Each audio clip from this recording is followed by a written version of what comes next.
Hello students, कैसे हैं आप सब लोग। तो आज हम एक चैप्टर का वन शॉट रिवीजन करेंगे जिसका नाम है एम्प्लॉयमेंट। ठीक है, employment growth, informalisation, casualisation and few other issues. ये चैप्टर एक ऐसा चैप्टर है जहां पर बहुत ज्यादा डाटा की भरमार है, लेकिन आप टेंशन ना लो क्लास, जो यहाँ पे याद हो जाए ठीक है, जो नहीं याद होगा उसकी भी कोई परेशानी नहीं है। मैं तुम्हें बिफोर एग्जाम्स याद करा के भेजूंगा। आप कोशिश करना कि कुछ चार्ट में बोलूंगा इसके अंदर जो बहुत ज्यादा इंपॉर्टेंट है, जिनको आप ध्यान रखो।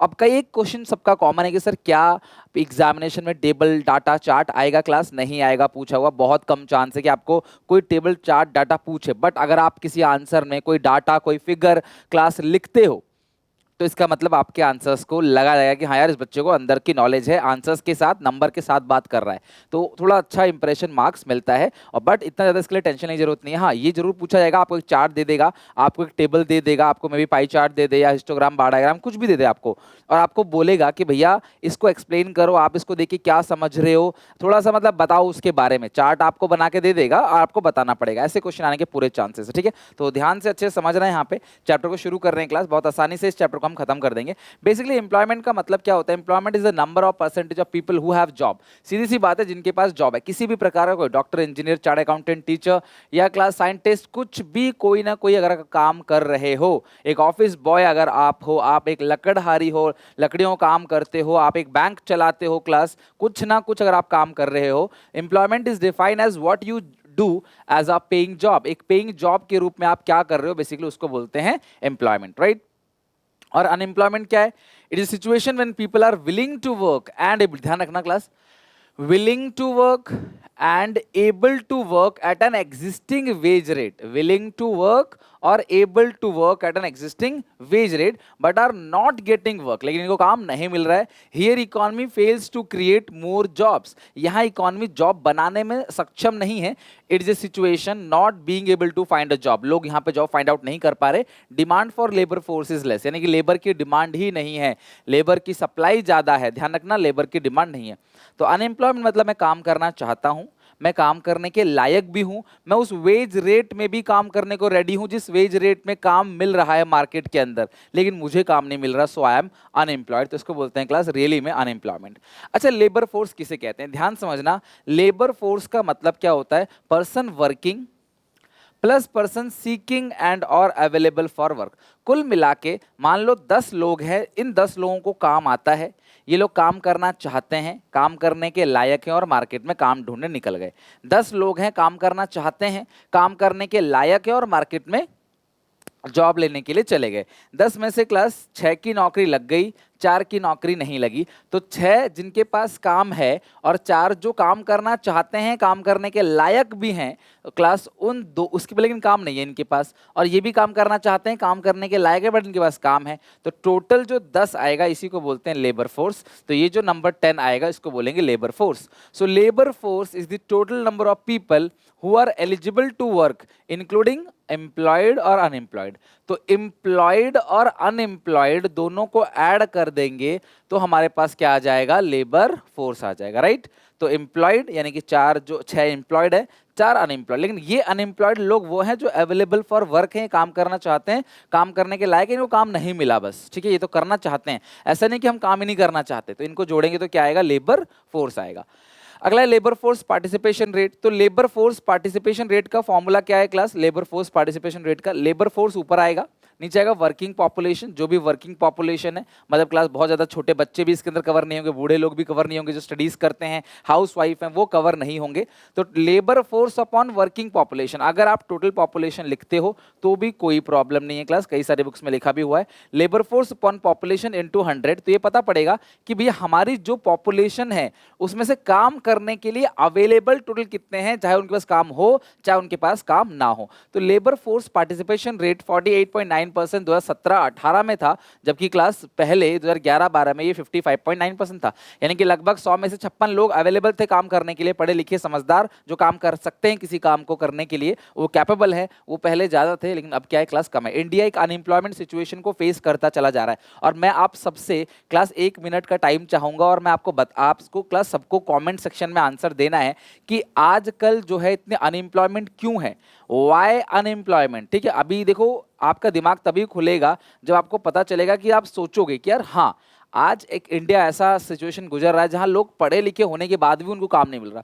तो इतना अनएम्प्लॉयमेंट क्यों है? ऐसे बहुत सारे कारण आप सबको पता होंगे। मे बी आप में से बहुत सारे बच्चे कुछ कुछ नया रीजन दो, कुछ नई बात करो, कुछ नया पॉइंट बताओ, और शायद कमेंट्स पढ़ते पढ़ते आपको पॉइंट याद रहे और आप एग्जामिनेशन में लिख के दिखा दो। तो प्लीज हर किसी का वेलकम है, आप कमेंट सेक्शन में जाओ और आप अपने अपने आंसर्स दो। एक पैराग्राफ में देना चाहते हो, कुछ पॉइंट्स में देना चाहते हो, जैसे भी कुछ ऐसे रीजन बताओ जो नॉर्मली क्लास लोगों को ना पता हो और क्लास लोग आपके कमेंट को पसंद करें। तो एक दूसरे कमेंट को लाइक करो, इंगेज हो जाओ। यहाँ पे दिमाग खुलेगा कि क्यों आजकल के टाइम पे जब इतनी पढ़ाइयाँ हो रही हैं, इतनी जॉब्स निकल रही हैं, स्कूल, हॉस्पिटल, मेडिकल प्रोफेशन हो चाहे क्लास कहीं भी, जब इतना सब कुछ ग्रोथ हो रहा है तो यार जॉब कहाँ जा रही है? Why there is no job, और why they are class there are increase in number of unemployed people in India. Okay, चलो अगला है लेबर सप्लाई। लेबर सप्लाई का मतलब क्या है? टोटल आवर्स, टोटल कितने घंटे the worker wish to work at an existing real wage rate. तो अगर हम बोलो कि हमारे पास 4 वर्कर हैं जिसमें से एक वर्कर 4 घंटे काम करना चाहता है, एक वर्कर 8 घंटे, एक वर्कर 12 घंटे और एक वर्कर जो है वो 6 घंटे। तो अगर हम इन सारे नंबर ऑफ आवर्स को जोड़ देंगे, हम लेबर को नहीं जोड़ेंगे, 4 लेबर है, 4 लेबर कितने कितने घंटे काम करना चाहते हैं, तो 12, 8, 20, 10, 30, तो 30 आवर्स जो आ गया, इसको बोलते हैं लेबर सप्लाई। यानी कितने घंटे के लिए लेबर आपके पास अवेलेबल है, उसको बोलते हैं लेबर सप्लाई। वर्क फोर्स, देखो मैंने आपसे क्या कहा था कि लेबर फोर्स के अंदर क्या आता है? कितने लोगों के पास काम है, यानी कि worker plus class unemployed. Unemployed मतलब जो लोग काम करना चाहते हैं, काम करने के लायक हैं, उनके पास काम नहीं है। तो इनको दोनों पर, दोनों काम करना चाहते हैं, काम करने के लायक हैं, इनके पास है, इनके पास नहीं है। अपने एग्जांपल में 6 और 4 लिया था मैंने। तो अगर मैं इनको जोड़ दूंगा तो क्या आ जाएगा? आपका लेबर फोर्स आ जाएगा, वर्कर प्लस अनएम्प्लॉयड, इनको जोड़ेंगे तो आएगा labour force.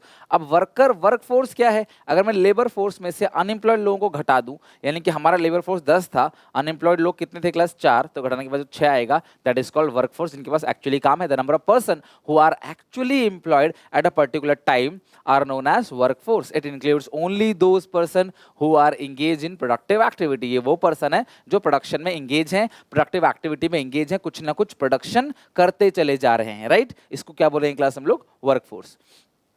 The participation of people in employment. अच्छा, एक चीज और है क्लास, वर्कफोर्स पॉपुलेशन रेशियो या वर्कर पॉपुलेशन रेशियो। तो वर्कर पॉपुलेशन रेशियो जैसे लेबर फोर्स पार्टिसिपेशन के उसमें क्या था? Labour force upon population into 100, worker population ratio के अंदर भी आएगा work force upon population into 100, कि भैया हमारी पॉपुलेशन में वर्क फोर्स है कितना। एक्चुअली अगर 100 लोग हैं, वर्किंग एज की पॉपुलेशन 100 लोग हैं, उसमें से काम कितने लोगों के पास है। लेबर फोर्स तो ये कहता है कितने लोग अवेलेबल हैं, लेकिन ये बताएगा कि एक्चुअली कितने लोग काम को कर रहे हैं, यानी कि वर्क फोर्स जो है उसके बारे में बात चल रही, कितना वर्क फोर्स है, कितने लोग एक्चुअली काम कर रहे हैं।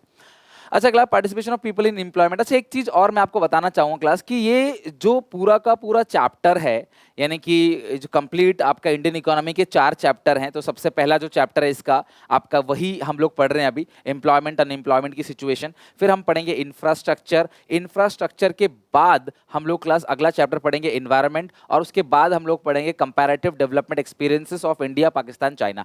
तो मैं सबसे रिक्वेस्ट करूंगा कि ये जो 4 चैप्टर में थोड़ा फोकस रखो, क्योंकि है ये 18 मार्क्स का और बच्चों को बहुत दिक्कत देता है। देखो मैक्रो तो स्ट्रांग हो ही चुकी है आपकी, लेकिन ये 18 मार्क्स का भी इंपॉर्टेंट है। तो इसके लिए आप क्या कर सकते हो क्लास, मैं आपको एक बुक रेकमेंड करता हूं, ओसवाल गुरुकुल की क्लास ये बुक है।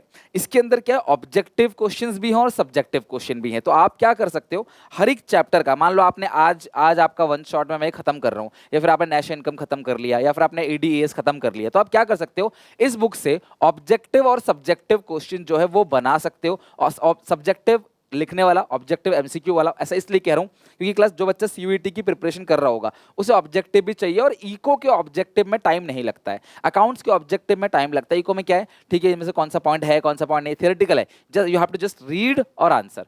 तो अगर आप ऐसा करोगे, क्लास प्रिपरेशन करोगे, इस बुक में आपको चैप्टर वाइज क्वेश्चन दे रखे हैं, चैप्टर वाइज जो इंपॉर्टेंट क्वेश्चंस हैं, डायग्राम, चार्ट, काफी सारे डायग्राम दे रखे हैं, चार्ट दे रखे हैं।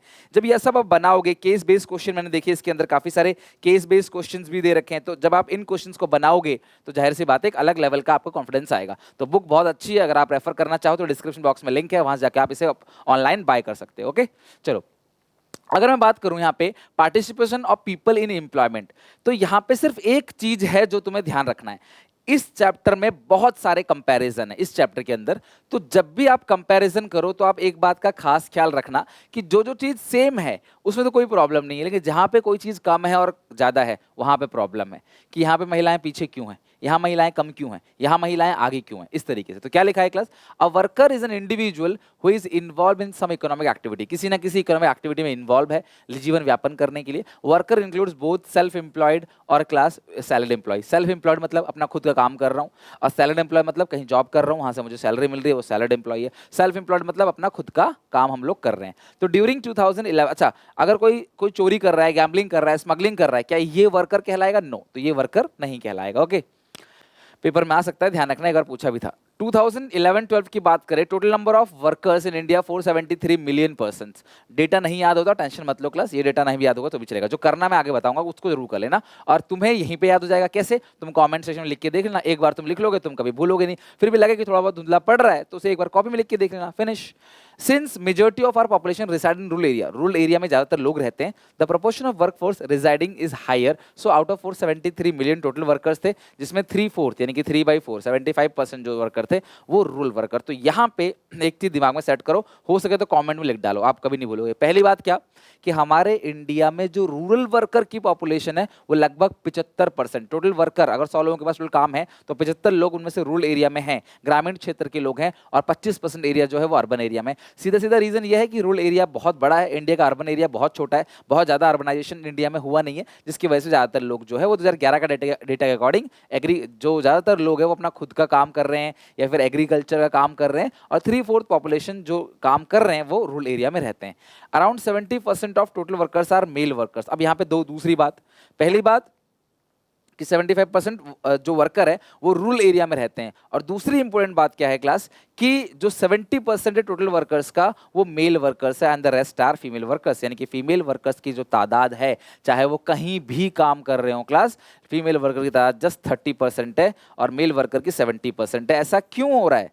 ऐसा नहीं होना चाहिए। अगर महिलाएं भी पढ़ लिख रही हैं, बचपन से मेहनत कर रही हैं, तो भैया उन्हें भी जॉब का, अगर वो जॉब करना चाहती हैं, वो अपने इकोनॉमी के लिए, अपने देश के लिए, समाज के लिए, परिवार के लिए अगर कुछ करना चाहती हैं तो उन्हें भी इक्वल मौका मिलना चाहिए कि वो भी काम करें अगर उनका मन करता है। सोचो एक लड़की बचपन से कंपटीशन में रह के, क्लास में फर्स्ट आके, सीबीएसई को टॉपर करके, कॉलेज में अच्छा स्कोर करने के बाद जब वो पढ़ लिख जाती है तो एक टाइम के बाद आके तो या तो घर वाले बोलते हैं बेटा बस बहुत पढ़ लिया, अब मत पढ़, अब तेरी शादी करानी है, या फिर शादी करने के बाद उसको बोला था अब तुझे शादी हो गई, अब तुझे रोटी वोटी बनाना है, घर का, अपने हस्बैंड का, अपने घर परिवार बच्चों का ख्याल रखना है, तुझे जॉब पे नहीं जाना। अगर वो अपनी मर्जी से नहीं जाना चाहती, दैट्स ऑल, वो अपने परिवार का ख्याल रखना चाहती है, गुड। बट अगर वो काम करना चाहती है तो उसे जरूर मौका मिलना चाहिए। अपील जरूर करूंगा आप सबसे कि जरूर उनको मौका दिया जाए काम करना, अगर वो चाहते हैं तो काम करने का मौका दिया जाए, क्योंकि वो काम करके देश के लिए कुछ अच्छा कर सकती है। अब खुद सोचो, क्लास में एक लड़की जो अच्छा बिल्कुल नहीं पढ़ती थी, एक बहुत मेहनत से पढ़ी लिखी, मेहनत की, और दोनों आगे आए और दोनों को लास्ट में आके रोटियां ही बनानी है, तो सोचो क्या फायदा ऐसे बच्चे का पढ़ने लिखने का। क्यों एक बाप अपनी बेटी को मेहनत से पढ़ाए लिखाए, क्या फायदा उस चीज का जब लास्ट में उसको क्लास घर का ही काम करना है। तो ये ही रीजन है कहीं ना कहीं कि जो मेल वर्कर्स हैं ये कहीं ना कहीं क्लास बहुत ज्यादा है और फीमेल वर्कर कम है। इनका बीच का डिफरेंस कम करना चाहिए। हमारे देश की आधी जनता जो है वो लड़कियां हैं, महिलाएं हैं, फीमेल हैं। अगर आप आधी जनता को ही आप साइड कर दोगे तो बाकी आधे क्या ही कुछ कर लेंगे कंट्री के लिए, राइट। तो इक्वल राइट से सबको बराबर बराबर मिलना चाहिए, ठीक है। और ये धीरे धीरे खत्म भी हो रहा है, ऐसा भी नहीं कि ये चीज अब बहुत ज्यादा चल रही है, अब धीरे धीरे खत्म हो रहा है। चाहे नाइट शिफ्ट हो, चाहे डे शिफ्ट हो, चाहे कोई भी काम हो क्लास, अब महिलाएं बढ़ चढ़ के हर चीज में हिस्सा ले रही हैं। रूरल वुमन, पहला, रूरल एरिया में 70% लोग जो हैं वर्कर्स हैं उसका, और 75% और 70% male worker, total 30% female worker, ये सब पता होना चाहिए, ये सब याद होना चाहिए। Rural women participation larger in number of productive activity as compare to urban women. Rural area में महिलाएं ज्यादा काम करती हैं as compare to urban. Urban area में किसी से पूछो क्या करते हैं आपकी मदर, हाउसवाइफ, क्या करती हैं, हाउसवाइफ। अर्बन एरिया में ऐसा होगा। रूरल एरिया में कहीं ना कोई काम कर रहा होगा, खेती बाड़ी, गार्डनिंग या एनिमल हस्बेंड्री, कोई ना कोई काम जरूर क्लास रूरल एरिया में लोग करते हैं। तो इसमें कहते हैं कि जो महिलाएं हैं वो रूरल एरिया में ज्यादा काम करती हैं as compare to urban area. Among the rural workers, the share of female worker is more than 1/3, whereas the share around 1/5. हर 5 में से एक अर्बन एरिया में काम कर रहा है, तो हर 3 में से एक जो है वो रूरल एरिया में काम कर रहा है। तो रूरल एरिया में महिलाएं ज्यादा काम करती हैं, इससे आपको ये पता चलेगा। अगली बात, इन रूरल एरिया मेनी वुमेन, बहुत सारे लड़कियां जो हैं, मतलब वुमेन जो हैं, सॉरी, बहुत सारे वुमेन जो हैं वो महिलाएं क्लास जंगल में जाती हैं, लकड़ियां वगैरह काट के लेके आती हैं, जानवरों को चराना, उनको नहलाना या फिर नियार करना या जो भी चीज़ें उनकी होती हैं क्लास, ठीक है, ये सारा का सारा काम करते हैं क्लास। वाटर, फायरवुड और क्लास फार्म, बहुत सारे लोग फार्म में काम करते हैं। They are either not paid wages in cash और are paid in the form of grain. For this reason these women are not categorise as worker, इनको वर्कर नहीं मानते। However it is often argue that these women should also called as worker. तो देखो ये घर काम करती है ना, तो कई बार इनको वर्कर का उपाधि नहीं दिया जाता, तो ये कहते हैं कि भाई उनको वर्कर की उपाधि देनी चाहिए, अल्टीमेटली वो काम कर रहे हैं। ओके, तो मैं बता रहा था आपको वर्कर पॉपुलेशन रेशियो, बहुत ज़्यादा याद करने की जरूरत नहीं है। वर्कर अपन पॉपुलेशन इंटू 100 याद कर लो तो सब अच्छी बात है, लेकिन टेंशन ना लेना अगर याद करने में दिक्कत आए तो क्या है, ये कहता है कि जो रूरल एरिया है, ये जो रूरल एरिया है, यहाँ पे मेल और फीमेल की बात कर रहे हैं, मैन और वुमेन की। रूरल एरिया में वर्कर पॉपुलेशन रेशियो 51.7 है, जबकि अर्बन एरिया में 53 है और टोटल है 52.1।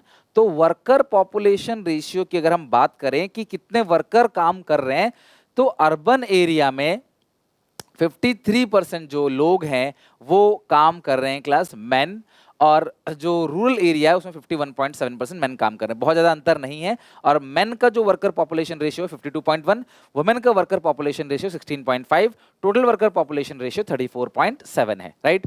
रूरल एरिया का वर्कर पॉपुलेशन रेशियो 35 है और अर्बन एरिया का वर्कर पॉपुलेशन रेशियो 33.9 है। अच्छा सुनो, अब जो रूरल एरिया में महिलाएं हैं, देखो वो ज़्यादा काम करती हैं 17.5, जबकि अर्बन एरिया में महिलाएं कितना काम करती हैं 14.2। तो अर्बन एरिया में मेल ज़्यादा काम करते हैं, महिलाएं कम, जबकि रूरल एरिया में महिलाएं ज़्यादा काम करती हैं और मेल क्लास कम काम करते हैं। कहने का मतलब कम नहीं है, कहने का मतलब ये है कंपैरिजन में। यहाँ 53 से कम, ऐसा कम बोल रहा हूँ मैं, 17 से कम थोड़ी 51 है, 17 तो कम ही है।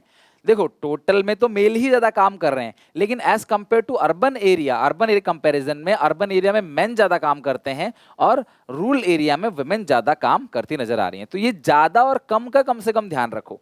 डाटा अगर आप कॉपी में लिख लिख के लर्न करना चाहो तो ये भी हो जाएगा, कोई बहुत बड़ी बात नहीं है। अगला है employment, an activity which enable the person, जो कि इंसान को इस लायक बनाता है, इस योग्य बनाता है कि वो अर्न कर सके, कुछ पैसे कमा सके, दैट इज कॉल्ड एम्प्लॉयमेंट। और एम्प्लॉयमेंट दो तरीके का है, सेल्फ एम्प्लॉयमेंट जब मैं अपना खुद का रिसोर्सेज संसाधन यूज कर रहा हूँ, और दूसरा वेज एम्प्लॉयमेंट जब मैं अपनी सेवा दे रहा हूँ क्लास, अपने रिसोर्सेज का, अपनी कैपिटल का यूज नहीं कर रहा, सिर्फ अपनी लेबर बेच रहा हूँ, तो उसको क्या बोलते हैं class, wage employment. And arrangement in which a worker uses own resources to make a living is known as self-employment. Worker who own, operate and enterprise to earn their livelihood are known as self-employed. अपना खुद का capital, खुद का सब कुछ लगाता है, तो भैया वो क्या हो गया क्लास, सेल्फ एम्प्लॉयड। और ध्यान रखना, ये याद करना है, कमेंट सेक्शन में जाना अभी नहीं, जब मैं तीनों लिखवा दूंगा।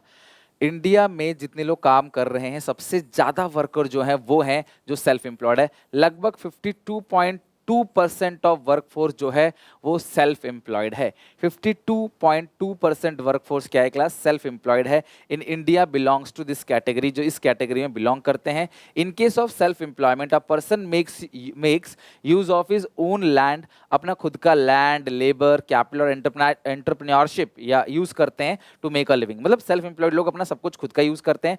छोटे छोटे shopkeepers, traders, farmers, businessman, these all are self employed. अगर मैं भी किसी स्कूल में नहीं पढ़ाता, किसी कंपनी के लिए जाके नहीं पढ़ाता, घर बैठ के पढ़ाता हूँ और आप लोगों को नॉलेज शेयर करता हूँ, तो this also called class self employed. मैं अपना खुद का काम करता हूँ, मैं खुद को रिवॉर्ड देता हूँ क्लास, या जो अर्निंग आती है खुद को शेयर करता हूँ, बट मैं किसी के अंडर काम नहीं करता, कहीं से मैं वेजेस सैलरी नहीं लेता।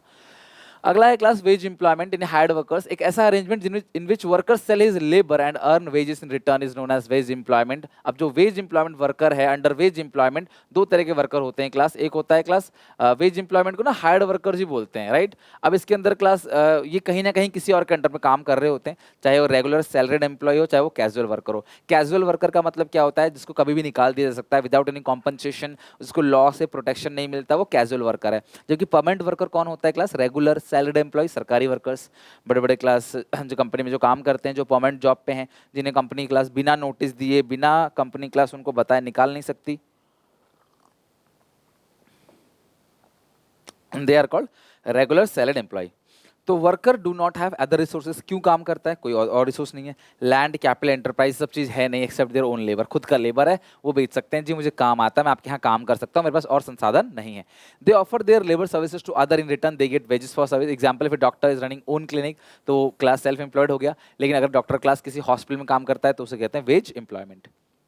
अब जो वेज एम्प्लॉयमेंट है वो दो तरह का है, रेगुलर वर्कर और कैजुअल वर्कर। रेगुलर वर्कर कौन होता है क्लास? रेगुलर वर्कर वो वर्कर है जो रेगुलरली सैलरी ले रहा है, जिसकी जॉब सिक्योरिटी है, जिसको कंपनी से निकाला नहीं जा सकता, अगर निकाल भी दिया किसी रीजन से तो उसे अच्छा खासा कॉम्पनसेशन मिलेगा। लेकिन कैजुअल वर्कर वो वर्कर है, क्लास कैजुअल है, टेम्पररी है, जब चाहे तब उसको निकाल दिया जा सकता है। डेटा याद है, भूल गए? रेगुलर सेल्फ एम्प्लॉयड लोग कितने परसेंट होते हैं? 52.2। ठीक है, ये जो है ना नया डाटा है, तो मैं आपको बिल्कुल लेटेस्ट डाटा दे रहा हूं जो आपको बोर्ड एग्जामिनेशन में लिखना है इस साल। ठीक है, 52.2। अब आते हैं class regular worker. When a worker is engage by someone, यानी समवन कौन एम्प्लॉय करेगा? Employer, by an enterprise and is paid wages on regular basis, then such worker is known as regular salaried employ. Regular worker accounts just 22.8% of India's workforce. Example, professors, teachers, civil engineer, working in construction company etcetera, they also get social security benefit like class pension, ये pension class उनको मिलता है, PF, ये सब चीजें उनको मिलती हैं, तो इसे बोलते हैं रेगुलर वर्कर्स। यानी कि रेगुलर वर्कर के पास सेफ्टी है, सिक्योरिटी है, मॉनेटरी टर्म में अच्छा पैसा मिलता है, सरकार से प्रोटेक्शन मिलता है, ट्रेड यूनियन हो गया, लेबर यूनियन उसे प्रोटेक्ट करता है, राइट। लेकिन जो कैजुअल वर्कर है ना, उनको निकाल दिया जाता है जब मर्जी, without any compensation. Worker who casually engage and in return they get remuneration for the work, यानी कि वेजेस मिलता है। Is terms as casual labour, they are not hired on permanent basis, this means they can do not class, they do not have job security, regular income, social benefit. Casual worker contribute 25% of India workforce। तो जो casual worker है वो India के workforce का 25%, जो casual worker है वो India के वर्कफोर्स का 25% जो है वो, मतलब कि आप अगर देखोगे ना तो कैजुअल वर्कर कितना हो गया? 25%। 52.2 था आपका सेल्फ एम्प्लॉयड, तो रेगुलर सैलरीड एम्प्लॉय जो तुम्हें मिलेगा वो कितना मिल जाएगा क्लास? 22.8। फटाफट लिखो, सेल्फ एम्प्लॉयड डाटा भी कहीं दे रखा होगा, ये रहा। फटाफट इस चार्ट को बनाओ, it's really very very important. Self employed 52.2%, सबसे ज़्यादा लोग सेल्फ एम्प्लॉयड है, उससे कम क्लास रेगुलर, और सेकंड नंबर पे है कैजुअल। तो हमारी कंट्री में देख रहे हो ना, कैजुअल वर्कर कितने ज़्यादा हैं, जबकि रेगुलर सैलरीड एम्प्लॉय जो है, इसे रेगुलर सैलरीड एम्प्लॉय कह सकते हो, रेगुलर वर्कर कह सकते हो, वो आपका सेकंड नंबर पे है। और पहले नंबर पे सबसे ज़्यादा लोग हैं वो सेल्फ एम्प्लॉयड है, अपना खुद का काम करने वाले लोग नंबर 1 पे। फटाफट कॉमेंट सेक्शन में हर एक बच्चा लिख के याद करो। तुम देखना कि एक बार तुम्हारे लिखते ही तुम्हें ये याद हो जाएगा, और मैं ये भी मानता हूं कि तुम 3 दिन, 4 दिन, 1 हफ्ता, 10 दिन के बाद इसे भूल जाओगे, मैं ये भी जानता हूं, राइट। लेकिन अगर आप एक बार फिर से याद कर लोगे ना तो वो आपको फिर से याद हो जाएगा, फिर आप नहीं भूलोगे। आई होप आप लोग हो गए, right. Next, distribution of employment bye gender. Distribution of employment bye gender कहने का मतलब क्या है कि ये है मेल वर्कर, जेंडर मतलब मेल और फीमेल के बीच में बांट रहे हैं हम लोग, ये है क्लास फीमेल वर्कर और ये है मेल वर्कर्स, ठीक है। अगर मैं बात करूं सेल्फ एम्प्लॉयड की, तो 52% ऑफ मेल वर्कर जो हैं वो सेल्फ एम्प्लॉयड है। 52% of male workers are self employed and 52% of female workers are self employed. यानी कि जो सेल्फ एम्प्लॉयड है वो मेल और फीमेल दोनों बिल्कुल बराबर हैं। यही डाटा क्लास आप याद करना, अगर पिछली वीडियो में डाटा 11-12 का हो, अगर आप वो लिखते हो तो 11-12 लिखना पड़ेगा, 17-18 लिखते हो तो 17-18 लिखना पड़ेगा। तो फीमेल वर्कर जो है वो क्लास 52%, मेल वर्कर 52, ये याद हो गया आपको। दूसरी बात, रेगुलर वर्कर जो रेगुलर सेल्फ एम्प्लॉय, ध्यान सुनना, यहाँ पे पेपर में आपको लिखना पड़ेगा, चार्ट बना हुआ आ गया, डायग्राम बना हुआ आ गया, तो कि जो रेगुलर वर्कर है फीमेल का 21% है, जबकि मेल को रेगुलर वर्कर 24। तो अगर आप देखोगे तो देखो ये 52, ये 52 तो याद हो गया, ये सर ये टिक लगा दो, ये टिक लगा दो, सेम सेम है, याद रखेंगे। 52 के 48 बचा, 24 मेल वर्कर की बात है। 24 लोग जो है वो 24% वर्कर जो है वो कैजुअल है और 24% रेगुलर सैलरी, ये तो कभी भूलोगे नहीं आप। तो आप कैसे याद करोगे? मेल में रेगुलर था 52, कैजुअल भी 52 और रेगुलर सैलरी एम्प्लॉय भी 52, और जो सेल्फ एम्प्लॉय, सॉरी मतलब I am really sorry, regular था क्लास रेगुलर सैलरी एम्प्लॉय 24 हो गया, और उसके बाद जो कैजुअल वर्कर है वो भी 24 हो गया, और जो सेल्फ एम्प्लॉयड है वो 52 हो गया, राइट। अब यहाँ पे जो है वो 52 सेल्फ एम्प्लॉयड है, फीमेल का भी सेम है, मतलब कि 52% लोग जो है सेल्फ एम्प्लॉयड है, 21% रेगुलर सैलरी एम्प्लॉय है, 27% है कैजुअल वर्कर, यानी कैजुअल वर्कर जस्ट 27% है, जबकि रेगुलर सैलरी एम्प्लॉय जो है वो 21%। तो अगर आप यहाँ देखो कि महिलाओं को रेगुलर जॉब नहीं मिलती है, महिलाओं को परमानेंट जॉब जो है बहुत ज़्यादा नहीं मिलती हैं। ऐसा लगता है कि स्किल के मामले में क्लास मेल आगे हैं, जबकि ऐसा कुछ भी ट्रू नहीं है। बट हाँ, इतना बड़ा देश है, समाज को धीरे धीरे बदलने में, ये जो भेदभाव है उसे ख़त्म करने में समय तो लगता ही है, और वो ऐसा हो रहा है। पहले डाटा कुछ और कहता था, अब डाटा देखो लगभग बराबर है, 21 और 24, कोई बहुत ज़्यादा डिफरेंस नहीं है। तो मतलब कहीं ना कहीं देश जो है वो डिफरेंस को ख़त्म करता चला जा रहा है, राइट। तो इनको, क्योंकि देखो क्लास इनकी शादी होती है, इनकी जॉब छूट जाती है, बच्चे होते हैं, घर का ख्याल रखना होता है, तो शायद ये डिस्टर्ब हो सकती है। आप महिलाओं से बहुत ज़्यादा देर तक काम नहीं करा सकते, लेकिन जो क्लास मैन है उन्हें घर की टेंशन रहती है, बहुत सारी चीज़ें रहती है, दे आर मोर केयरिंग। और जब अगर मेल की बात करें तो अगर वो जॉब कर रहा है तो वो जॉब के पीछे दिन रात लगा देगा मेहनत करके, तो इसलिए कई बार जो है वो मेल वर्कर्स को, बाकी शादी के बाद मेल वर्कर की जॉब तो नहीं छूटती, फीमेल वर्कर की जॉब छूट सकती है कि वो घर बैठ गई, ठीक है अभी कुछ टाइम बात करेगी, ब्रेक ले लिया। मेल ब्रेक नहीं लेता है, राइट। तो ये कहीं ना कहीं एक्चुअल रीजन है, ये ग्राउंड पे। हाँ, हालांकि हर जगह ये ट्रू नहीं है, और हर हम ये नहीं कह सकते हर जगह ऐसा हो रहा है, बट हाँ ये ट्रू है। रूरल एरिया में आज भी महिलाओं को बहुत ज़्यादा पढ़ने नहीं दिया जाता, रूरल एरिया में आज भी महिलाओं को बहुत ज़्यादा पढ़ने नहीं दिया जाता। एक बेटा एक बेटी है तो इंसान सोचता है कि मैं बेटे को अच्छे से पढ़ाऊँ, उसको बहुत आगे तक ले जाऊँ, ठीक है। अगर वो कैपेबल नहीं है, उसका रिसोर्सेज की कमी है, संसाधन की कमी है, आपको जान के शौक होगा कि पहले ज़माने तो ये भी सोचते थे कि महिलाओं को ज़्यादा पढ़ा दिया, लड़कियों को ज़्यादा पढ़ा दिया तो इससे शादी कौन करेगा, इसकी शादी ही नहीं हो पाएगी अगर ज़्यादा पढ़ लिया। सोचो कितनी उल्टी सोच है। जबकि वो पढ़ लिख के वो इतनी कैपेबल बन जाएगी कि वो घर वालों का बोझ कम कर पाएगी और अपने आप को बहुत अच्छा, मतलब कि अच्छी चीज़ चुन पाएगी, और लाइफ में कोई टेंशन नहीं होगी अगर वो पढ़ी लिखी है तो। बट लोगों की सोच उल्टी है, तो धीरे धीरे समाज चेंज हो रहा है और ये डिफरेंस आपको देखने को मिल रहा है। तो 52 24 24, 52 21 27 फीमेल वर्कर्स, मेल वर्कर्स सबसे ज़्यादा कहाँ है, रेगुलर मतलब कि सॉरी सेल्फ एम्प्लॉयड, फिर रेगुलर वर्कर्स यानी कि रेगुलर सैलरीड एम्प्लॉय, और अगला है कैजुअल वर्कर्स। नेक्स्ट है क्लास यहाँ पे डिस्ट्रीब्यूशन ऑफ एम्प्लॉयमेंट में रीजन। अगर हम रीजन की बात करें तो ये है क्लास अर्बन वर्कर, मैं लिख देता हूँ अगर आप साफ साफ नहीं दिख रहा है तो थोड़ा सा ब्लर हो रहा होगा। ये है रूरल वर्कर, तो ये है अर्बन वर्कर, ये है रूरल वर्कर। तो अभी तक हमने बात की, अभी तक हम जो बात कर रहे थे ये बात कर रहे थे मेल और फीमेल के बेसिस पे, जेंडर बेसिस पे, लेकिन अब हम जो बात कर रहे हैं वो रीजन बेसिस पे बात कर रहे हैं। तो अगर हम बात करें जो अर्बन वर्कर्स हैं, अर्बन वर्कर्स में अर्बन एरिया में 38% लोग सेल्फ एम्प्लॉयड है।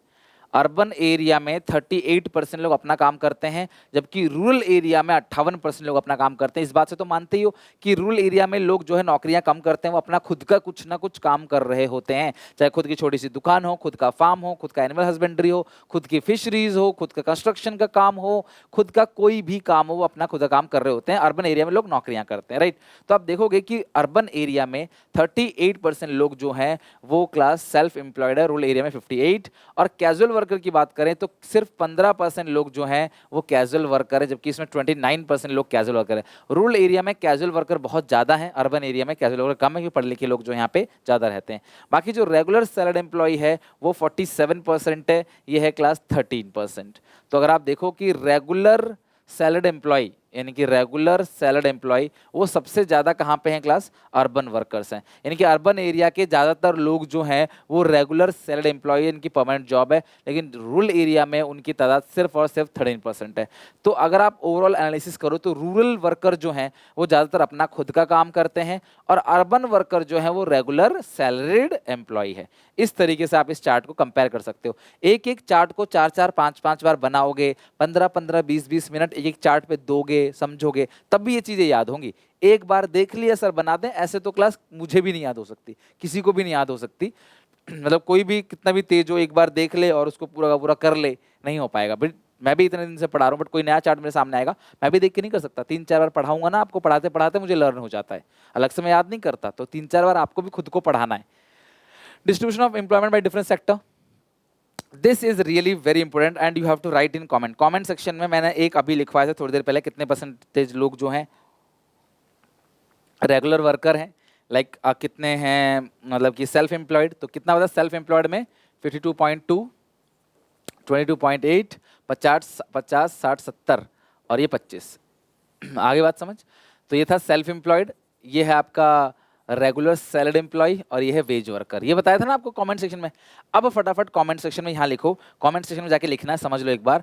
प्राइमरी सेक्टर ने agriculture, manufacturing sector, service sector, और class manufacturing sector is tertiary sector, secondary sector, service sector is tertiary sector. इनमें लोग कैसे कैसे काम कर रहे हैं। तो डिस्ट्रीब्यूशन ऑफ एम्प्लॉयमेंट, कितना एम्प्लॉयमेंट जनरेट कर रहा है, 17-18 का डाटा उठाया है क्लास यहाँ से। तो अगर आप देखो कि ये प्राइमरी अभी भी देश की ज्यादातर जनता एग्रीकल्चर पे काम करती है। अप्रोक्सीमेटली 44.6%, कंट्री में लगभग 44.6% लोग जो है वो एग्रीकल्चर पे काम करते हैं। हालांकि ये तादाद कम हो रही है, लेकिन फिर भी अभी 17-18 की बात करें तो ये 44.6% है। फिर सेकेंडरी में जो काम करते हैं वो कितना है क्लास? सेकेंडरी में जो काम करते हैं वो है 24.4%। बाकी जो टर्चरी में काम करते हैं वो है 31। तो सबसे ज्यादा लोग कहाँ काम करते हैं? फटाफट लिखो। 44.6 प्राइमरी, सेकेंडरी में आ गया 24.4, बचा कुचा 31। 44.6 और ये क्लास 24, कैसे याद करोगे?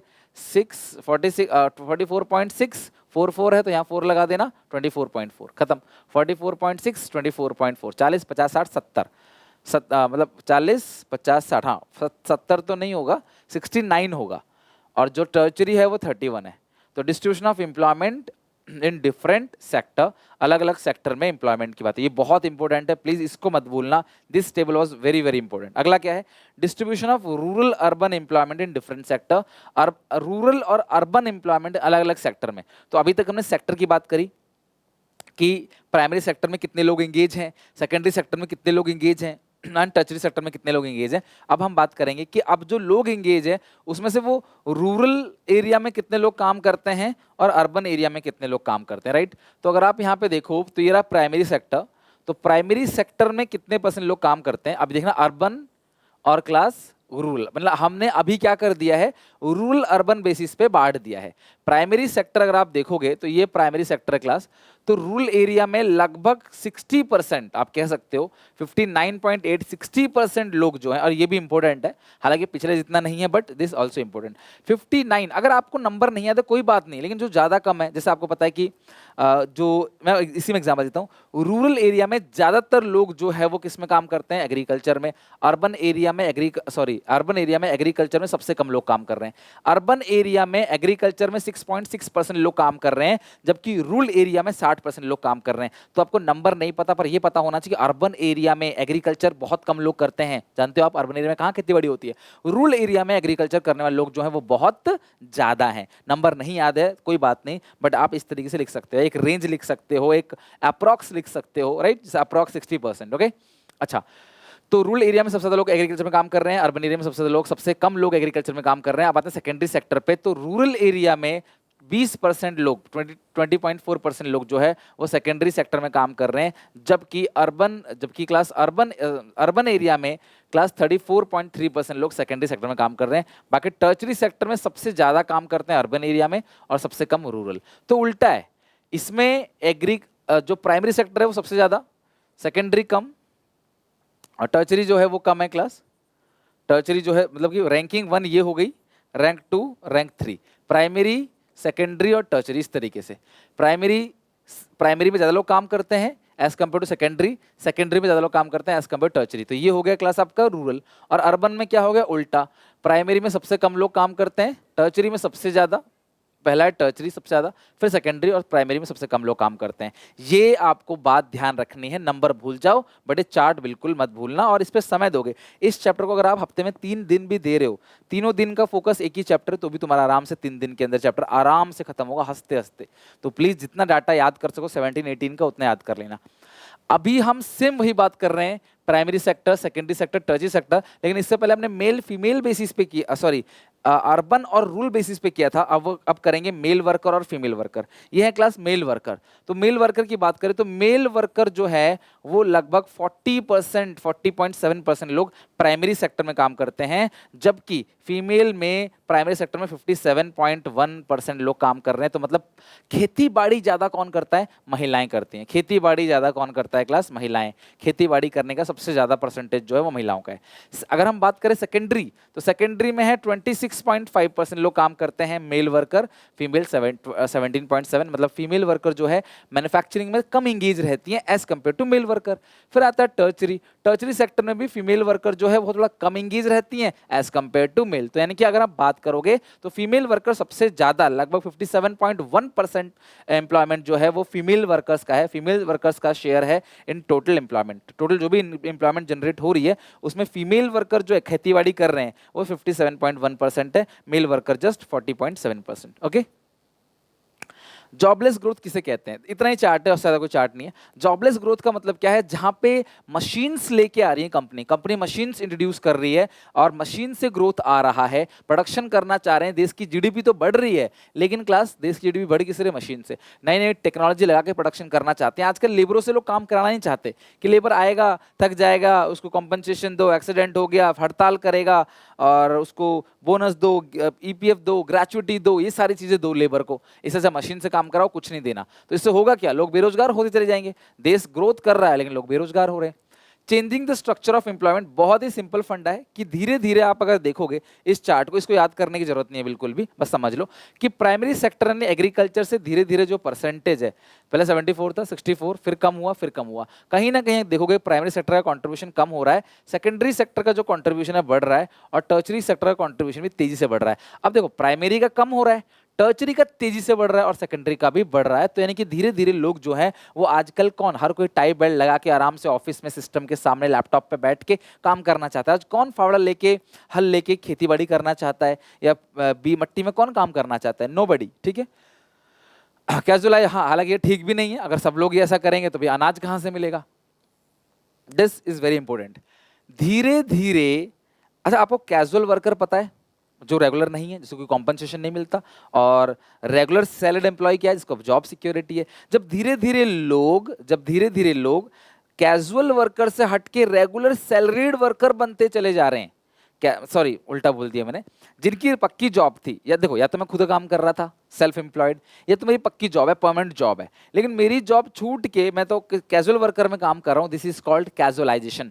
जब धीरे धीरे आबादी, जनता, casualisation of workforce means shift of self employed and regular salaried employ to casual worker. आज आप जॉब लेने जाओ, परमानेंट जॉब आपको मिलेगी ही नहीं, कंपनी तुम्हें परमानेंट जॉब डायरेक्टली देगी ही नहीं। सबसे पहले कंपनी क्या करेगी? आपको ट्रायल पे रखेगी, कंपनी 6 महीने आपके साथ रखेगी, थर्ड पार्टी के थ्रू आप जाओगे, जॉब आपकी लगेगी, फिर उसके बाद 1-2 साल काम करो, कंपनी को अच्छा लगेगा तो कंपनी आपको पेरोल पे करेगी। आपने पूछना बड़े भाई बहन से कि डायरेक्टली पक्की नौकरी नहीं लगती, सबकी नहीं कह रहा, बहुत सबकी लगती है। कोई आईएएस का एग्जाम निकाल रहा है, कोई यूपीएससी निकाल रहा है, या फिर किसी और रैंक में निकाल रहा है, एसएससी निकाल रहा है, डायरेक्ट लगी सरकारी रेलवे में, ठीक है।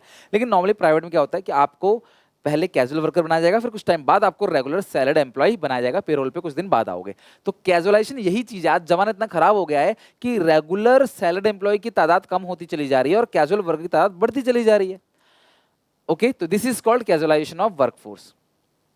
तो उसके बाद है क्लास यहाँ पे, इन लास्ट 4 decades अगर देखा जाए, last 4 decades people have move from self employed and regular salaried employ to casual workers. अच्छा ये हो गया कैजुअलाइजेशन। इनफॉर्मलाइजेशन मतलब क्या है? जब लोग फॉर्मल सेक्टर से छोड़कर इनफॉर्मल सेक्टर में काम करते हैं। तो सर फॉर्मल सेक्टर क्या होता है, इनफॉर्मल सेक्टर क्या होता है? फॉर्मल का मतलब होता है organise sector. Formal sector refers to organise sector of the economy. It includes all government department, public enterprise and private establishment which have 10 or मोर। जहां पे 10 या 10 से ज्यादा वर्कर काम करते हैं उसे बोलते हैं फॉर्मल सेक्टर। बेसिकली गवर्नमेंट उनको प्रोटेक्शन देती है, सरकारी एम्प्लॉय भी जो है वो फॉर्मल सेक्टर के होते हैं। लेबर लॉ बनाए जाते हैं उनके लिए, ट्रेड यूनियन बनाए जाते हैं, प्रोटेस्ट कर सकते हैं और अपनी बात रख सकते हैं, और वो उनका यूनियन होता है। इसको बोलते हैं फॉर्मल सेक्टर या फॉर्मल वर्कर्स, ठीक है। इनफॉर्मल सेक्टर या अनऑर्गेनाइज सेक्टर में जो लोग काम करते हैं उनको बोलते हैं इनफॉर्मल वर्कर्स या unorganised workers. It include all such private establishment जिनके पास 10 से कम वर्कर, 10 से कम वर्कर है तो इनफॉर्मल सेक्टर, 10 से ज्यादा वर्कर है तो फॉर्मल सेक्टर। और over 90% of employment is found in unorganise sector. तो जो अनऑर्गेनाइज सेक्टर है उसमें 90% एम्प्लॉयमेंट पाया जाता है, जबकि ऑर्गेनाइज सेक्टर के अंदर जस्ट लगभग समझ लो 7% के आसपास एम्प्लॉयमेंट जनरेट किया जाता है। यहाँ पे आप 93 कह सकते हो, अप्रॉक्सीमेटली 90 भी कह सकते हो। तो फॉर्मल सेक्टर का मतलब जहां 10 से ज्यादा लोग काम कर रहे होते हैं, इनफॉर्मल सेक्टर जहां 10 से कम लोग काम कर रहे होते हैं। अब आता है अनएम्प्लॉयमेंट की। तो जो फॉर्मल सेक्टर में काम करते हैं उसको जॉब सिक्योरिटी है, उसको पेंशन, ईएफ, ग्रेचुइटी मिलेगा, कॉम्पनसेशन मिलेगा इमरजेंसी में निकाला तो। इनफॉर्मल सेक्टर वालों को कुछ नहीं मिलेगा। अनएम्प्लॉयमेंट अलग अलग टाइप का है। Around 70% of Indian population live in villages. Agriculture is single largest source of livelihood. Rural area में तो एक ही है लाइवलीहुड का source, agriculture. But agriculture suffer from lot of number of problems, dependence on rainfall, financial constant, old technology, अच्छे बीज नहीं है, किसान हमेशा परेशान रहता है, हड़ताल करता है, सेटिस्फाई नहीं है। तो बहुत सारे टाइप की अनएम्प्लॉयमेंट होती है। सबसे पहले ओपन अनएम्प्लॉयमेंट, जिसे खुले आम देखा जा सकता है, जहां पे लोग काम करना चाहते हैं, काम करने के लायक हैं, वो जो वेज रेट चल रहा है कंट्री के अंदर उसमें काम करना चाहते हैं लेकिन still they don't have work, इसको बोलते हैं class open unemployment. Seasonal unemployment, जहां पे एक पर्टिकुलर सीजन के लिए तुम्हारे पास काम है और एक पर्टिकुलर सीजन के लिए तुम्हारे पास काम नहीं है। आई रिक्वेस्ट यू ऑल कि इसके जितने भी एग्जांपल्स हैं आपको लगता है वो लिख के दिखाओ ताकि आपकी इन्वॉल्वमेंट हो जाए, आप इंगेज हो जाओ, आपकी प्रैक्टिस हो जाए। ये क्लास साल में 3 से 8 महीने तक लगभग काम करते हैं, दूसरा कोई काम करते नहीं, अपना एक काम किया, अपना आराम से बैठ गए। Brick making, house construction, digging well, ये सारी चीजें वो नहीं करते, जिसकी वजह से एक जब खेती अच्छी हुई तो एम्प्लॉयड है, खेती अच्छी नहीं हुई तो अनएम्प्लॉयड। सीजन में ही जॉब उनके पास रहता है, इसको बोलते हैं सीजनल अनएम्प्लॉयमेंट। डिसगाइज अनएम्प्लॉयमेंट, जब एक काम को 4 लोग कर सकते हैं लेकिन परिवार के 7 लोग मिले हुए हैं काम को करने में, देखा जा रहा है 7 लोग काम कर रहे हैं बट रियली में सिर्फ 4 लोग एम्प्लॉयड है, 3 लोग हिडन अनएम्प्लॉयमेंट है। अगर इन 3 लोगों को निकाल दिया जाए तो भी टोटल आउटपुट घटेगा नहीं, इसको बोलते हैं डिसगाइज अनएम्प्लॉयमेंट या हिडन अनएम्प्लॉयमेंट। अर्बन एरिया में भी कुछ अनएम्प्लॉयमेंट होता है। अर्बन एरिया में जो अनएम्प्लॉयमेंट है क्लास, वो भी बहुत ज्यादा बढ़ता चला जा रहा है। Urban area in 1961 32 lakh registered unemployed, सोचो ये तो वो है जो रिकॉर्ड किया गया और 2008 में ये 270 लाख हो गया, सोचो कितना बढ़ गया। 1961 में 32 लाख था अनएम्प्लॉयड की संख्या, अब हो गया 270 लाख, 8 की बात है, अब तो पता नहीं कितना होगा। अच्छा, अर्बन एरिया में अनएम्प्लॉयमेंट क्या है? इंडस्ट्रियल, इंडस्ट्री के अंदर काम ही नहीं है। इंडस्ट्री के अंदर पॉपुलेशन इतनी बढ़ रही है, सब इंडस्ट्री में जा रहे हैं काम करने के लिए, एग्रीकल्चर में कोई जा नहीं रहा, सब इंडस्ट्री में जा रहे हैं, तो भाई इंडस्ट्री में काम नहीं है, इसकी वजह से इंडस्ट्रियल अनएम्प्लॉयमेंट हो रहा है। एजुकेटेड अनएम्प्लॉयमेंट, जो बच्चों को पढ़ाया जा रहा है पेपर में वो आता नहीं, पेपर में जो आया क्लास वो रियल लाइफ में आता नहीं, तो रियल लाइफ में कॉन्सेप्ट कुछ और है, बच्चों को प्रैक्टिकल नॉलेज नहीं दी जाती, किताब कॉपी में पढ़ो और ऐसे कर करके बिल्कुल जो प्रैक्टिकल सिलेबस होना चाहिए, बच्चे को नॉलेज सब होती है, पढ़ लेता है, किताब याद कर लेता है, नंबर लिख लिया आता है, लेकिन प्रैक्टिकली नॉलेज नहीं मिलती, इसकी वजह से रियल लाइफ में जॉब नहीं मिलती। रियल लाइफ में पर्सनालिटी डेवलपमेंट, आपकी कम्युनिकेशन, आपकी सोच, आपका इनोवेटिव सोच नहीं, बस इतना बता दिया, इतना याद कर लो। कुछ टीचर तो कहते हैं कि बुक का लिखो, जो मैंने बुक में लिखवाया है वही लिखो, भाई जैसा बुक में लिखा है वैसा लिखो, क्यों लिखें, क्या सही क्या गलत, कुछ भी नहीं, तो प्रैक्टिकल चीजें नहीं हो पाती, जिसकी वजह से क्लास जो स्किल्स एम्प्लॉयड है उनकी तादाद कमी है, तो ये एजुकेटेड अनएम्प्लॉयमेंट है। न्यू एजुकेशन पॉलिसी में काफी चेंजेस हैं बट पता नहीं कब वो अच्छे से इंप्लीमेंट हो पाएगा। हमारे सरकार की कमी तो यही है ना कि रूल्स बना दिए जाते हैं, प्रोग्राम बना दिए जाते हैं, कैंपेन्स बना दिए जाते हैं, ग्राउंड लेवल पे क्या हो रहा है क्या नहीं कुछ नहीं पता। अगला है टेक्नोलॉजिकल, आजकल नई नई टेक्नोलॉजी आ रही है जिसकी वजह से जो लोग उस टेक्नोलॉजी की नॉलेज नहीं रखते वो लोग बेरोजगार होते चले जा रहे हैं। This is called technological unemployment. Causes of unemployment, ये मैंने आपको शुरू में पूछा था कि कमेंट सेक्शन में बताओ, तो सबसे पहला स्लो इकोनॉमिक ग्रोथ। अगर इकोनॉमिक ग्रोथ ही स्लो होगा तो लोग बेरोजगार हो जाएंगे। अगर सड़क नहीं है मेरे यहाँ इंटरनेट कनेक्टिविटी अच्छी नहीं है, मेरे यहाँ बिजली की समस्या होती तो शायद मैं आपको इतनी वीडियोस टाइम पे नहीं दे पाता, राइट। पॉपुलेशन एक्सप्लोजन, इतनी जनता बढ़ रही है तो बच्चों को स्कूल में ना एडमिशन मिलता है, ना ही क्लास कॉलेज में एडमिशन मिलता है, और ना ही सड़क में चलने के लिए प्रॉपर रोड मिलती है। मेट्रो में भीड़, हवाई जहाज में भीड़, एयरपोर्ट में भीड़, सी पोर्ट में भीड़, हर जगह भीड़, पॉपुलेशन ज़्यादा है, जिसकी वजह से क्लास लोगों को काम नहीं मिल पाता। जहाँ जॉब, अब यूपीएससी में देखो 10 लाख लोग बच्चे पेपर देते हैं, 1000 की जॉब निकलती है, सोचो 10 लाख में से सिर्फ 1000 ही सिलेक्ट होंगे। Over dependence on technology, SSC वाले हैं बेचारे 3-3 साल तक रिजल्ट डिक्लेयर नहीं करते, पेपर लीक हो जाते हैं, तो कैसे काम चलेगा, खुद सोचो। टेक्नोलॉजी पे बहुत ज़्यादा डिपेंड होंगे। वेंडिंग मशीन, अब इंसान काम नहीं करेगा मशीन काम करेगी, हद हो गई। बाहर कंट्री में मशीनें गाड़ी चला रही हैं, अभी ड्राइवर क्या करेगा, फिर बेरोजगार, खत्म, प्रोफेशन ही खत्म कर दिया। अकाउंटेंट की आजकल बहुत कम जरूरत है, सॉफ्टवेयर सारा का सारा काम कर देगा, खत्म हो गया सारा जमाना। तो टेक्नोलॉजी पे डिपेंड होंगे, बेरोजगारी बढ़ेगी। Agriculture, under develop agriculture, agriculture जो है वो बहुत अंडर डेवलप है। एग्रीकल्चर सेक्टर स्ट्रांग होना चाहिए बट किसान खुश नहीं है, बीज बहुत महंगे हो गए हैं, प्रॉपर सिंचाई की फैसिलिटी आज भी बहुत जगह नहीं है, कीड़े मकोड़े खत्म कर देते हैं फसल को, और बहुत ज़्यादा आउटपुट नहीं निकलता, नहीं किसान पूरे साल काम कर पाते हैं। तो एग्रीकल्चर सेक्टर हमारा बहुत अच्छा नहीं है, क्रेडिट सिस्टम हमारा अच्छा नहीं है, किसानों को लोन नहीं मिलता है, और जिसकी वजह से क्लास यहाँ पे एग्रीकल्चर सेक्टर जो है वो अंडर डेवलप है। अगला डिफेक्टिव एजुकेशन सिस्टम, बताई दिया क्लास मैंने आपको, समस्या यही है। एजुकेशन सिस्टम में बच्चों को प्रैक्टिकल ट्रेनिंग कराओ, बच्चों को प्रैक्टिकल नॉलेज दोगे, वोकेशनल एजुकेशन दोगे, बच्चों को टेक्निकल एजुकेशन दोगे, पढ़ाई के साथ साथ ये सारी चीज़ें अगर दोगे तो भाई जाहिर सी बात है रियल लाइफ में वो अच्छा कर पाएगा। अगर आप ये नहीं देते तो वो रियल लाइफ में क्लास उसको बड़ी दिक्कत होगी, बहुत ट्रेनिंग लेना पड़ेगा, धक्के खाने पड़ेंगे। पूरा परिवार जो है जॉइंट फैमिली सिस्टम के अंदर क्या होता है कि in family there are high tendency to survive a joint income without, अलग अलग अलग लोग काम नहीं करते, एक फैमिली है, इनकम आ रहा है, पूरा परिवार चल रहा है। 8 लोगों के काम सिर्फ 2 लोग कर रहे हैं जॉइंट फैमिली में, पूरे 8 के 8 लोग पल रहे हैं उसके बेसिस पे, तो इसको बोलते हैं joint family system. Less savings, भाई लोगों की इनकम कम, गरीब लोग है तो सेविंग्स कम है तो इन्वेस्टमेंट कम, अपने कम। देखो सरकार कहते हैं खुद का काम करो, भैया खुद का काम करने के लिए पैसा चाहिए, रोकड़ा चाहिए, कहाँ से आएगा? तो जिसकी वजह से सेविंग्स नहीं, इन्वेस्टमेंट नहीं, तो जब इन्वेस्टमेंट नहीं है तो फैक्ट्रियां नहीं खुलेंगी, कंपनी नहीं खुलेंगी और जॉब अपॉर्चुनिटी नहीं मिलेगी। तो इसका इलाज क्या है? इंक्रीज इन प्रोडक्शन, सरकार को प्रोडक्शन को बढ़ाना चाहिए। मोर इंपोर्टेंस टू एम्प्लॉयमेंट प्रोग्राम, आपको पता है कि आपने कुछ पढ़ा होगा जिसका नाम है सेल्फ एम्प्लॉयमेंट और वेज एम्प्लॉयमेंट प्रोग्राम। सेल्फ और वेज एम्प्लॉयमेंट के प्रोग्राम को बढ़ाना चाहिए ताकि लोग जो है वो ज़्यादा से ज़्यादा जॉब पा सके, जिनकी जॉब नहीं है उनको जॉब दो। Change in education system, NEP में किया है बट पता नहीं कब अप्लाई होगा, बच्चों को प्रैक्टिकल ट्रेनिंग दी जानी चाहिए। एक्सपेंशन, बच्चों को कंपनी में जाना चाहिए, बच्चों को कंपनी में जाके काम देखना चाहिए, ये काम है, अच्छा मैं ऐसे पढ़ रहा हूँ, अच्छा इसको अच्छे से पढ़ूंगा तो ये काम होगा। रियल लाइफ में जब खाते बनाएगा, अकाउंट्स बनाएगा, नहीं होता। प्रैक्टिकल में बच्चे पूरा टिप के लिए आते हैं, भाई प्रैक्टिकल तूने बना लिया, बहन तूने बना लिया, भाई मुझे दिखा दे, नाम चेंज करके पूरा टिप देते हैं, कैसे काम चलेगा? शॉर्ट टर्म में ठीक है, लॉन्ग टर्म में कुछ नहीं हो पाएगा। Expansion of employment exchange, employment exchange programme बनाए जाते हैं। एम्प्लॉयमेंट एक्सचेंज प्रोग्राम का मतलब क्या है कि अगर कहीं पे बनाने चाहिए कि जहाँ पे जॉब की कमी है और जहाँ जॉब में सरप्लस वर्कर है, वहाँ से लेके वहाँ पे जॉब वर्कर को जॉब दिया जाए। More assistance to self employed people, assistance का मतलब हेल्प, सेल्फ एम्प्लॉयड पीपल की मदद करो। जब लोग छोटी छोटी कंपनियां खोलेंगे तो वहाँ पे कुछ लोगों को रोजगार देंगे, और जब वो कुछ लोगों को रोजगार देंगे तो उन कुछ लोगों को नौकरी मिल पाएगी। अगर मैं अपना काम कर रहा हूँ तो सरकार कहती है कि हम लोन देंगे 2 लाख का, कुछ लोन नहीं मिलता, धक्के खाते हैं बैंक में, पॉलिसी बन जाती है, अप्लाई नहीं होती, मुझे लोन नहीं मिला, अपना बिजनेस नहीं कर पाया, मैं किसी अंडर में काम कर रहा हूँ, अपना बिजनेस करता, 4 लोगों को नौकरियां देता, मैं एम्प्लॉयमेंट क्रिएट होता। Improvement in infrastructure, infrastructure strong होना चाहिए, पक्की सड़क, बिजली, पानी, ये सब चीजें, एग्रीकल्चर और insurance, transport, communication, IT sector में इंडस्ट्रीज, इंटरनेट कनेक्टिविटी।